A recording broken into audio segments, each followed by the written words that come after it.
अस्सलामुअलैकुम everyone, welcome back to psychology lecture series. Chapter 1 to 17 complete upload हो चुके हैं।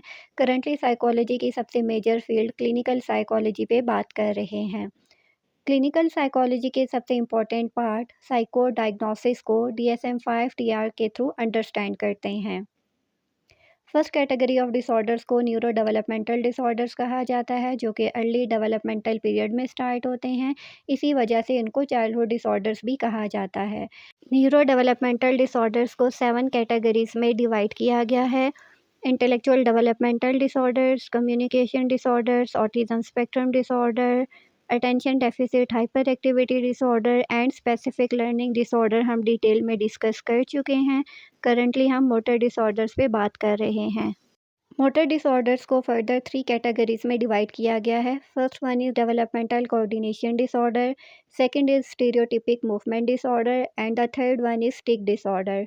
First category developmental coordination disorder का diagnostic criteria, causes and risk factors के साथ साथ ट्रीटमेंट प्लान भी हम डिस्कस कर चुके हैं।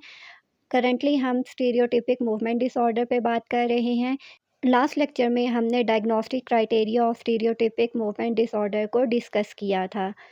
आज की वीडियो में हम बात करेंगे prevalence rate, causes and risk factors and then comorbidity of stereotypic movement disorder. First one is prevalence rate. Simple stereotypic movements versus complex stereotypic movements. Simple stereotypic movements जो हैं, जिसमें बैकवर्ड एंड फॉरवर्ड बॉडी को repetitively move करना होता है, जिसको rocking भी कहा जाता है, ये यंग डेवलपिंग चिल्ड्रन में ज़्यादा है। ठीक है, for example United kingdom, UK and USA में इसका परसेंटेज 5 to 19% है। जबकि कम्प्लेक्स स्टीरियोटिपिक मूवमेंट्स जो हैं वो लेस कॉमन है। फॉर एग्जांपल 3 to 4% इसका रेशियो है। जबकि 4 to 16% ऑफ इंडिविजुअल्स जो हैं, जिनमें इंटेलेक्चुअल डेवलपमेंटल डिसऑर्डर है, वो बच्चे स्टीरियोटिपिक एंड सेल्फ इंजरी में इन्वॉल्व हैं, इंगेज्ड हैं।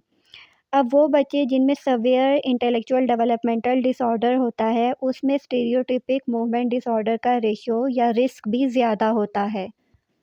अब वो बच्चे जिनमें इंटेलेक्चुअल डेवलपमेंटल डिसऑर्डर है और जो रेजिडेंशियल फैसिलिटीज़ में रहते हैं, उनमें 10 से 15% बच्चों में स्टीरियोटिपिक मूवमेंट डिसऑर्डर के साथ साथ सेल्फ इंजरी भी है। मीन्स के रिपीटेटिव मोटर बिहेवियर बच्चे का इतना ज़्यादा होता है। फॉर एग्जांपल बच्चा बॉडी को इतना ज़्यादा हिट करता है, इतना बैकवर्ड एंड फॉरवर्ड मूव करता है, रिपीटेटिवली मूव करता है कि उसकी वजह से सेल्फ इंजीरियस बिहेवियर भी बच्चे को हो जाता है, बच्चे को वुंड्स हो जाते हैं, बच्चा ज़ख्मी हो सकता है। अब वो बच्चे जिनमें सवेयर इंटेलेक्चुअल डेवलपमेंटल डिसऑर्डर्स होता है, जिनका आईक्यू लेवल बहुत ज़्यादा लो होता है, उनमें रिपीटेटिव बिहेवियर जो है वो ऑनसेट बन जाता है कि वही बच्चे सेल्फ इंजरी, एग्रेशन और डिस्ट्रक्शन की तरफ जाएँ। अब बच्चे का आईक्यू लेवल भी लो है और वो बिहेवियर्स को रिपीटेटिवली परफॉर्म भी कर रहा है, सेल्फ बाइटिंग कर रहा है, बॉडी को हिट कर रहा है, बॉडी को आगे पीछे रिपीटेटिवली मूव कर रहा है, तो उसकी वजह से सेल्फ इंजरी बिहेवियर की तरफ भी बचा जा सकता है। बच्चे में एग्रेशन आ जाता है और आहिस्ता आहिस्ता बच्चा डिस्ट्रैक्शन की तरफ चला जाता है। Next is development and course. Stereotypic movement disorder जो है वो फर्स्ट 3 ईयर्स ऑफ लाइफ में शो हो जाता है, स्टार्ट हो जाता है।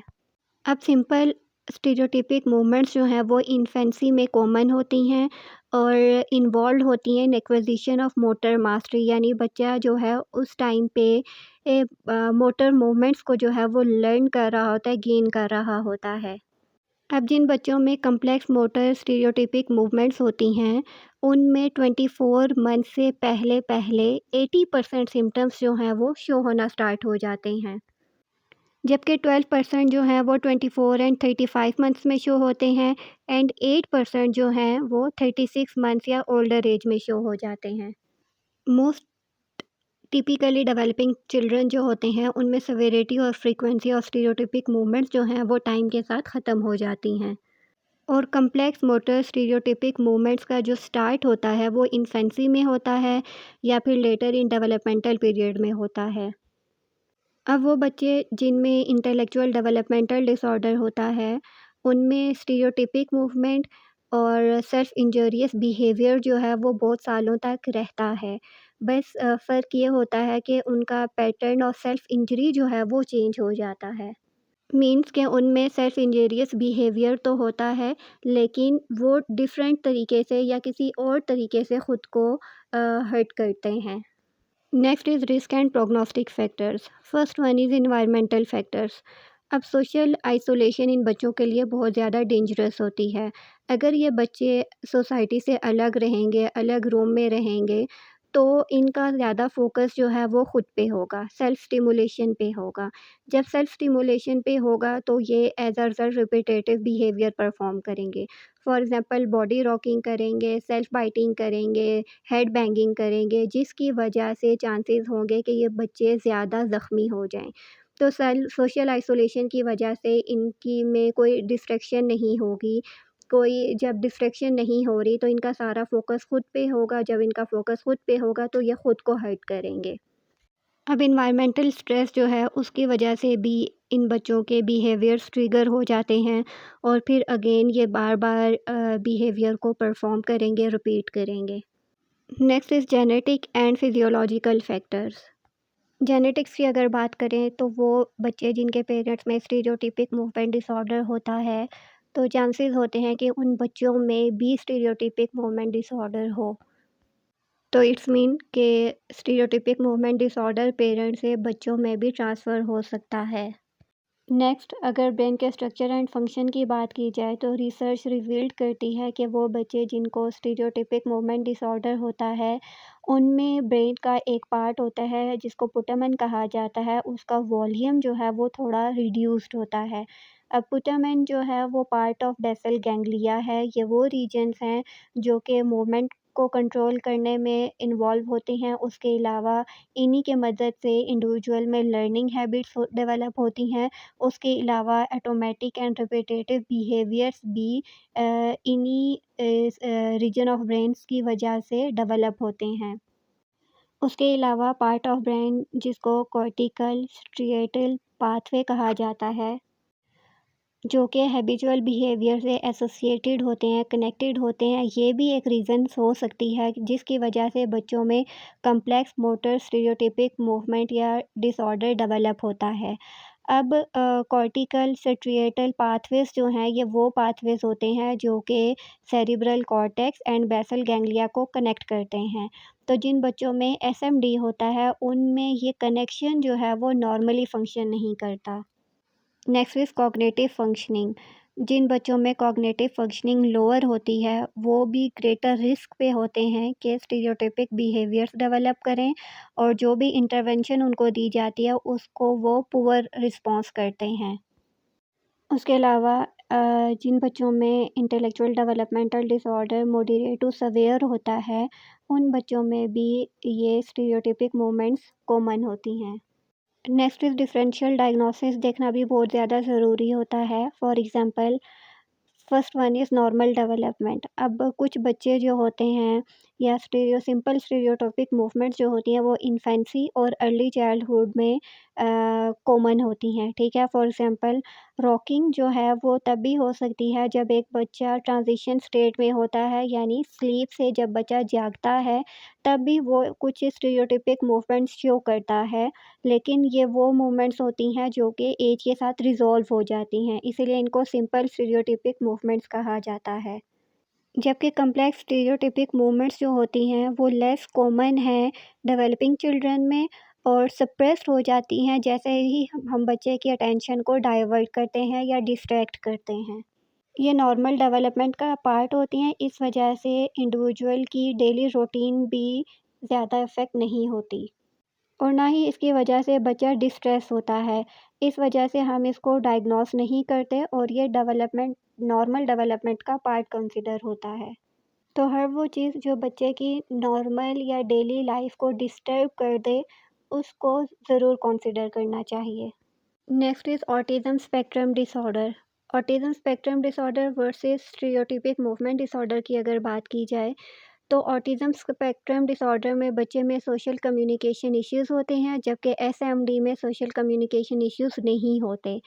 इसी तरह ऑटिज़म में अगर बात की जाए तो रेसिप्रोसिटी मैनिफेस्टेशन होती है, ठीक है। फॉर एग्ज़ाम्पल बच्चा जो है वो बैक एंड फोर्थ कन्वर्सेशन नहीं कर सकता, किसी भी कन्वर्सेशन को स्टार्ट नहीं कर पाता, इनिशिएट नहीं कर पाता। उसके अलावा वन साइडेड रिस्पॉन्स होता है, बहुत ज़्यादा शॉर्ट रिस्पॉन्स होता है, और एक जो नेचुरल फ्लो ऑफ कन्वर्सेशन होता है बच्चा वो मेंटेन नहीं कर पाता, जबकि एसएमडी में इस तरह के इश्यूज़ नहीं होते। Next is tick disorders. SMD versus अगर टिक डिसऑर्डर्स की बात की जाए तो एसएमडी जो है वो विदिन 3 इयर्स ऑफ एज में डायग्नोस हो जाता है, उसके सिम्टम्स शो हो जाते हैं। जबकि टिक डिसऑर्डर्स के सिम्टम्स जो हैं वो 4 to 6 इयर्स में जाके शो होना स्टार्ट होते हैं। स्टीरियोटिपिक मूवमेंट्स जो हैं वो फिक्स्ड होती हैं और प्रोलॉन्ग्ड ड्यूरेशन ऑफ टाइम के लिए होती हैं, जबकि टिक्स जो हैं वो ब्रीफ एंड रैपिड होती हैं। उसके अलावा एसएमडी की बात करें तो इसमें आर्म्स, हैंड्स और एंटायर बॉडी इन्वॉल्व होती है, जबकि टिक्स में commonly eyes, face, head and shoulders involve होते हैं।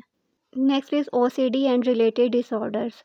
स्टीरियोटिपिक मूवमेंट डिसऑर्डर में जितनी भी मूवमेंट्स होती हैं वो पर्पसलेस होती हैं, ठीक है। जबकि ओसीडी में इंसान को ऑब्सेशंस आ रही होती हैं, थॉट्स आ रही होती हैं, रिपीटेटिव होती हैं, जो उसके नतीजे में बंदा जो है वो रिपीटेटिव बिहेवियर्स परफॉर्म करता है।